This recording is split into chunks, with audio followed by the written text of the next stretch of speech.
The summer heat of Louisville, Kentucky hung thick and heavy on that sweltering August evening in 1961, the kind of oppressive humidity that made your shirt stick to your back within minutes of stepping outside. And on this particular Thursday night, a young Cassius Clay, just 19 years old and fresh off his Olympic gold medal victory in Rome, walked down 4th Street with his head held high, his gold medal still gleaming around his neck because he wore it everywhere. A symbol of pride not just for himself but for his entire community. Proof that a black kid from the West End could stand on the world stage and defeat the best fighters from every nation. And as he walked past the familiar storefronts and churches of his childhood neighborhood, his stomach growling with hunger after a long day of training at the Columbia gym, he spotted a restaurant he'd never been inside before, a place called Sullivan's Diner, with its bright neon sign advertising best burgers in Louisville and its large windows revealing red vinyl booths packed with customers enjoying their evening meals. And something about the success he'd just achieved, something about that gold medal that hung heavy and proud against his chest, made him believe that maybe, just maybe, things were starting to change in America. That maybe his Olympic victory had earned him not just international recognition, but also a seat at any table he chose. So without hesitation, without the usual calculation that black folks in the South had to perform before entering any establishment, young Cassius pushed open that glass door, the little bell above jingling to announce his arrival, and stepped into Sullivan's Diner with the confidence of a champion, completely unaware that the next 10 minutes would deliver a lesson that would shape his entire philosophy about America, about racism, about dignity, and about the true meaning of power. The restaurant went quiet the moment he entered, that sudden hush that happens when something unexpected disrupts the normal flow of things, and all eyes turned to look at this tall, handsome young black man with an Olympic gold medal around his neck, standing in the doorway with a smile on his face and hope in his eyes. And for a moment, just a brief moment, Cassius thought maybe the silence was recognition. Maybe these people knew who he was. Maybe they were about to celebrate their local hero who had just represented America on the world stage. But then he saw the expressions on their faces, saw the way some people's smiles faded, saw the way others looked away uncomfortably, saw the way the restaurant owner, a thick-set white man in his 50s with thinning hair and a stained apron, emerged from behind the counter with a look that Cassius recognized all too well. A look he'd seen his entire life despite being the fastest, strongest, most talented fighter in the world. A look that said, "You don't belong here." "Can I help you, boy?" The owner, Frank Sullivan, said in a tone that wasn't helpful at all. His arms crossed over his chest, his body language making it clear that this wasn't a greeting but a warning. And Cassius felt his stomach tighten, not from hunger anymore, but from that familiar feeling of humiliation that every black person in 1960s America knew intimately. That feeling of being reduced to nothing despite your accomplishments, despite your worth, despite the gold medal that hung around your neck, proving you were the best in the entire world at what you did. But Cassius Clay was not like most young black men in Louisville. He had been raised by a father who taught him never to bow his head, never to accept disrespect, never to let anyone make him feel small. And so he straightened his shoulders, lifted his chin, and said in that voice that would one day become famous around the world, "Yes, sir. I'd like to order a burger and a Coke, please. I'm real hungry after training all day." The simplicity of the request, the politeness in his tone, the sir that he added out of learned deference, none of it mattered to Frank Sullivan, whose face hardened as he took a step closer, his voice dropping lower but somehow becoming more menacing. "We don't serve Negroes here, boy. There's a colored place down on 9th Street where you can get food. Now I'm going to ask you nicely one time to leave my establishment before we have a problem." The words hit Cassius like physical blows, each one landing with the weight of centuries of injustice, and he felt his hands involuntarily curl into fists, felt his jaw clench, felt that familiar rage building inside him, that anger that had fueled so many of his victories in the ring.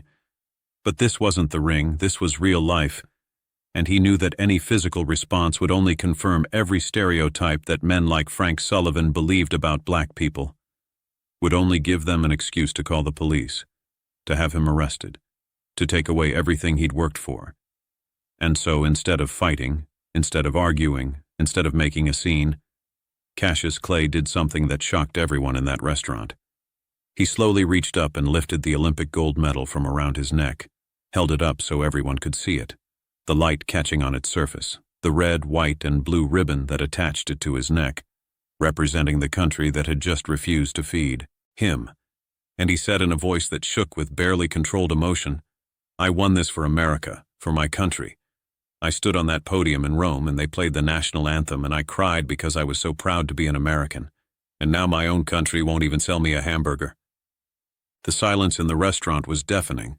Some customers looked ashamed, looked away, suddenly very interested in their plates, while others nodded in agreement with Sullivan, their faces hard and unapologetic.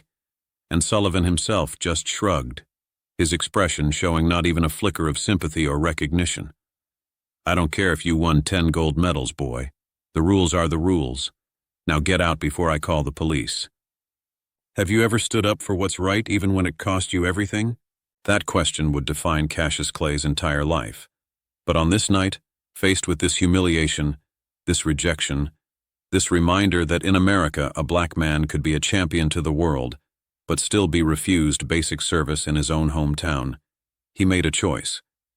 He turned and walked out of that restaurant without another word, his gold medal clutched in his hand instead of hanging proudly around his neck. And as he walked down 4th Street in the gathering darkness, his hunger forgotten, replaced by a different kind of emptiness, a hollowness that came from realizing that all his achievements, all his talent, all his Olympic glory meant nothing to people who saw only the color of his skin. He made a decision that would change not just his life, but the lives of everyone in that neighborhood. But what young Cassius didn't know as he walked home that night was that 3 people in Sullivan's diner had watched that entire interaction with growing discomfort. 3 white customers who had recognized him, who knew exactly who he was and what he'd accomplished, and who felt deeply ashamed of what they'd just witnessed. And by the next morning, those 3 people had told their friends, who told their friends, who told their families, and within 24 hours, the story of Olympic champion Cassius Clay being refused service at Sullivan's diner had spread through Louisville's black community like wildfire, igniting a fury that had been building for generations, waiting for just the right spark to explode into action. What happened next would become the stuff of legend, a masterclass in community organizing and peaceful protest that would later influence Clay's approach to activism throughout his life, because within 3 days of the incident, led by ministers from the local Baptist churches and organizers from the NAACP, the black community of Louisville launched a coordinated boycott not just of Sullivan's diner, but of every business on that entire block that practiced segregation. And they didn't just stay away quietly. They set up picket lines, organized sit-ins at nearby establishments, held prayer vigils on the sidewalk outside Sullivan's, and most devastatingly, they convinced their white allies, those progressive white residents of Louisville who were ashamed of their city's racist policies, to join the boycott, to refuse to patronize any business that discriminated, turning what could have been a localized protest into a citywide movement that caught the attention of national news media. But the real shock was yet to come, because Frank Sullivan, stubborn and proud and convinced that this would all blow over, that people's memories were short and their principles even shorter, refused to budge, refused to change his policies, refused to apologize, and instead doubled down, putting up a sign in his window that read, "We reserve the right to refuse service to anyone," as if that legal language somehow made his racism acceptable, made his cruelty justified, made his discrimination legitimate.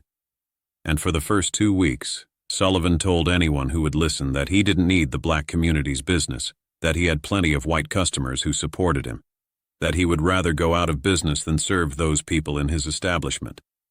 But what he didn't understand, what men like him never understand, is that when you build your business on the backs of an entire community's labor, when black folks cook the food in your kitchen, clean your floors, wash your dishes, when they work in the factories that supply your restaurant, when they are the infrastructure that makes your entire way of life possible, you cannot simply exclude them from the benefits of that society without consequences, and those consequences came swiftly and mercilessly.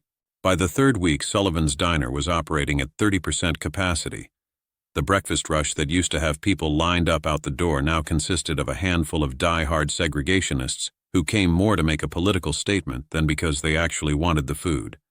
And Sullivan, watching his life's work crumbling before his eyes, watching his savings account dwindle as he struggled to pay his suppliers, his employees, his rent, began to panic, began to realize that this wasn't going to blow over, that he had miscalculated badly, that he had underestimated both the determination of the black community and the conscience of Louisville's white moderates who were increasingly uncomfortable being associated with blatant racism, especially racism directed at an Olympic hero.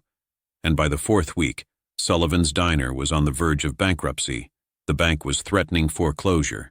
His wife was begging him to compromise. His employees were looking for other jobs, and Frank Sullivan, 62 years old and staring at the complete destruction of everything he'd built over 30 years in the restaurant business, found himself sitting alone in his empty diner at 2 p.m, the lunch rush that never came, surrounded by empty booths and silent kitchen equipment, confronting the reality that his prejudice had cost him everything. The newspaper headline that morning had been particularly brutal. Olympic hero's rejection. Sparks historic boycott, Sullivan's diner faces closure.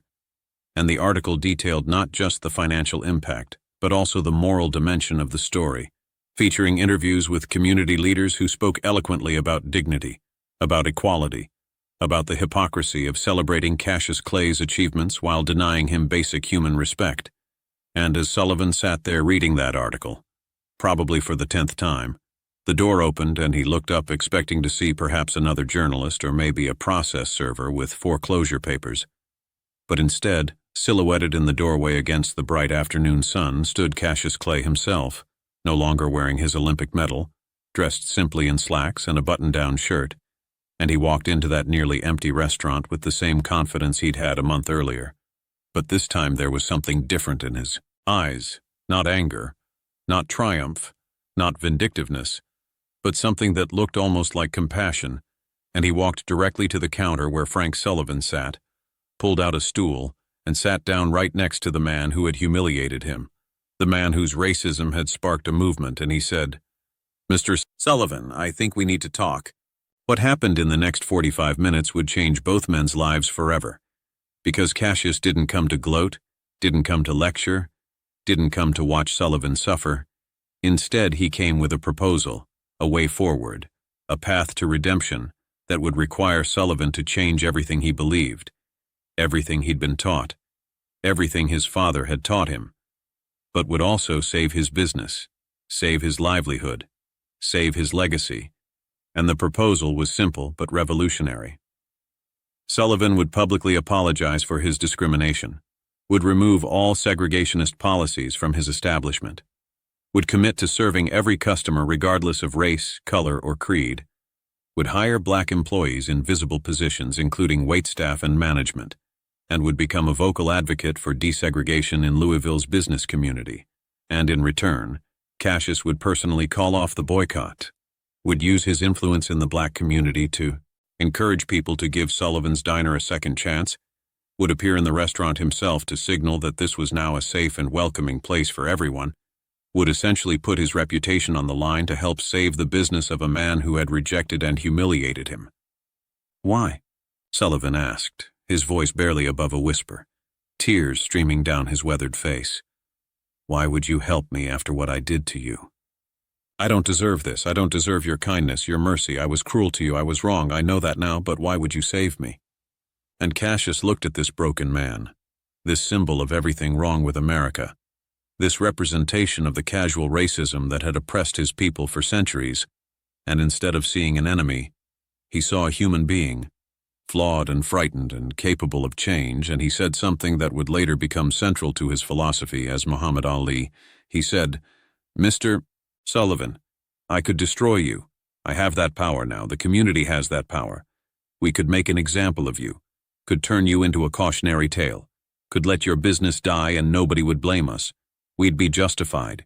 You earned this suffering through your own actions. But here's what I learned. Here's what I figured out in these last 4 weeks while I watched your world fall apart. Destroying you doesn't build anything. It doesn't create change. It doesn't make the world better. It just adds more destruction to a world that already has too much. But saving you, transforming you, helping you become better, that creates something new, that builds something positive, that shows everyone watching that people can change, that redemption is possible, that we don't have to be defined by our worst moments. And maybe, just maybe, if you change, if you truly change and help others change, then my gold medal will mean something more than just athletic achievement. It'll mean I actually made my country better. The words hung in the air of that empty restaurant, profound and challenging and offering a kind of grace that Frank Sullivan had never experienced, had never shown to others, had never believed was possible. And in that moment, faced with the generosity of spirit from a young man he had wronged so deeply, Sullivan broke down completely, sobbing with the kind of tears that come from true repentance, from genuine recognition of one's sins, from the overwhelming relief of being offered forgiveness you know you don't deserve. And through his tears he said, "I'll do it. I'll do everything you ask. I'll spend the rest of my life trying to make this right, trying to be better, trying to prove that your faith in me wasn't misplaced." But what happened in that dark, empty restaurant would become legend, because the transformation of Sullivan's Diner from a symbol of segregation to a beacon of integration didn't happen overnight. It required work, required commitment, required both men to follow through on their promises, and they did. Sullivan issued a public apology that was printed in every Louisville newspaper, an apology that didn't make excuses, didn't minimize his actions, didn't blame society or upbringing or tradition, but simply acknowledged his wrong, expressed genuine remorse, and committed to concrete change. And Cassius kept his word too, using his growing fame and influence to encourage the black community to give Sullivan a second chance, to believe in the possibility of redemption, to support transformation over destruction. And within 2 months, Sullivan's Diner was thriving again. But it looked completely different. The clientele was integrated. Black and white customers sat side by side. In those red vinyl booths, the staff was diverse, with black waitresses and cooks working alongside white employees, and prominently displayed near the register was a framed photograph of Cassius Clay's Olympic medal, along with a plaque that read, "This restaurant welcomes everyone, regardless of race, because champions showed us that dignity and respect are rights, not privileges." And Sullivan himself became exactly what he'd promised to become, an advocate for civil rights in the Louisville business community, using his experience as a cautionary tale and a story of redemption, speaking at churches and community centers about the poison of racism and the possibility of change. And while he never pretended that his transformation erased his previous sins, never claimed to be a hero, he did become living proof that even the most hardened racist could change given the right motivation and the right guidance. Years later, after Cassius Clay had become Muhammad Ali, after he'd won the heavyweight championship, after he'd refused to go to Vietnam, after he'd been stripped of his titles and become one of the most controversial figures in America, Frank Sullivan remained one of his most unlikely supporters, writing letters to newspapers defending Ali's right to his religious and political beliefs, arguing that if he, a former racist, could change his fundamental beliefs when confronted with truth and justice, then America could change too, could evolve beyond its history of oppression, could live up to the promises of equality written in its founding documents. And the friendship between these two unlikely allies, the Olympic boxer and the reformed racist restaurant owner, became a symbol in Louisville of what was possible when people chose redemption over revenge, transformation over destruction, hope over hatred. The story of Sullivan's Diner spread far beyond Louisville, becoming a case study in civil rights organizing, an example of how economic pressure combined with moral persuasion could create change, and how offering paths to redemption rather than just punishment could transform not just individuals but entire communities. And when Ali would later face his own struggles, when he was banned from boxing, when he lost millions of dollars, when the government tried to imprison him for his beliefs, he would remember this lesson, would remember that power used mercifully is often more effective than power used punitively, that changing hearts and minds requires not just force, but also forgiveness, not just pressure, but also patience, not just demands, but also grace, And this philosophy, born from a racist encounter in a Louisville diner when he was just 19 years old, would shape his approach to activism for the rest of his life, making him not just a champion in the ring, but a champion for human dignity, for second chances, for the radical idea that even our enemies can become our allies if we're brave enough to offer them the opportunity to change.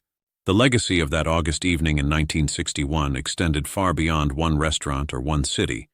It became part of the mythology of Muhammad Ali, part of the story of how a young fighter learned that the most important battles aren't always won with fists, that true strength sometimes means extending a hand instead of throwing a punch, that the greatest victories come not from destroying your opponents, but from transforming them into allies, and that a champion's real power lies not in his ability to dominate others, but in his capacity to lift them up, to inspire them, to show them a better way forward. And as Sullivan's Diner continued to operate for another 30 years under Frank Sullivan's management, serving everyone equally, employing diverse staff, hosting civil rights meetings in its back room, it stood as a living monument to one fundamental truth: that people can change, that redemption is real, that grace is powerful, and that sometimes the most revolutionary act isn't destruction but transformation, not punishment but forgiveness, not victory but reconciliation. And maybe that's the real reason Muhammad Ali became the greatest. Not because he could hit harder than anyone else, but because he understood that true greatness isn't measured by how many opponents you knock down, but by how many people you help stand up.